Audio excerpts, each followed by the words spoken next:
மதுரவாயல் சட்டமன்ற தொகுதி அதிமுக வேட்பாளர் ப பெஞ்சமின் அவர்களை ஆதரித்து அவரது மனைவி திருமதி ஷீலா பெஞ்சமின் அவர்கள் இன்று நூதன முறையில் தீவிர வாக்கு சேகரிப்பில் ஈடுபட்டார். சென்னை மதுரவாயல் 148வது வட்டத்தில் உள்ள வி கிரிதரன் அறக்கட்டளை வளாகத்தில் இந்த நிகழ்ச்சி நடைபெற்றது. அமமுக மாமன்ற உறுப்பினர் வி கிரிதரன் தலைமையில் நடைபெற்ற இந்த சந்திப்பில் அந்த பகுதியில் உள்ள மகளிர் குழு பெண்களை திருமதி ஷீலா பெஞ்சமின் நேரில் சந்தித்து ஆதரவு கோரினார். அப்போது அதிமுகவின் தேர்தல் வாக்குறுதிகளை எடுத்துரைத்த அவர், வரும் சட்டமன்ற தேர்தலில் இரட்டை இலை சின்னத்திற்கு வாக்களித்து ப பெஞ்சமின் அவர்களை பெருவாரியான வாக்கு வித்தியாசத்தில் வெற்றி பெறச் செய்ய வேண்டும் என கேட்டுக்கொண்டார். இந்த வாக்கு சேகரிப்பு நிகழ்வில் சுமார் 500க்கும் மேற்பட்ட மகளிர் குழு பெண்கள் கலந்து கொண்டு உற்சாக வரவேற்பு அளித்தனர்.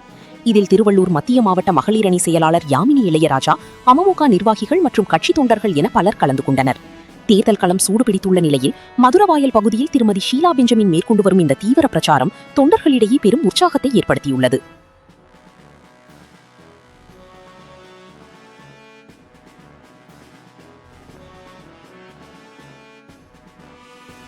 மேலும் வீடியோக்களை காண நவ் இந்தியா டைம்ஸ் யூடியூப் சேனலை சப்ஸ்கிரைப் பண்ணுங்க. பக்கத்துல இருக்க பெல் பட்டனை மறக்காம கிளிக் பண்ணுங்க.